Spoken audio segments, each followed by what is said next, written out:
নমস্কার বন্ধুরা, অষ্টমী কিচেনে সবাইকে সুস্বাগতম।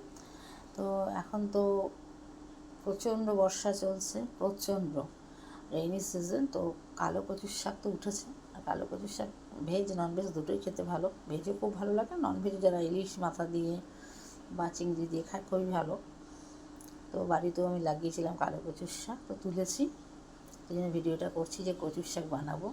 আমাদের মা দুর্গার তো কচুর শাক প্রিয়, কৃষ্ণর কচুর শাক প্রিয়। তো কচুর শাক বানাবো। গলা চুলকালে কেউ একটু তেঁতুল দিয়ে বানাতে পারেন, হালকা তেঁতুল দিয়ে সেদ্ধ করে নেবেন। তো ওই জন্য আমি কেটে রেডি করে রেখে ভিডিওটা করছি। রান্নার পর তো ঠিক আছে, হবেই। Thanks for watching. এটাই হলো কালো কচু। অনেকে কালো কচু চেনেন না, অ্যাকচুয়ালি বলে কালো কচুটা কী।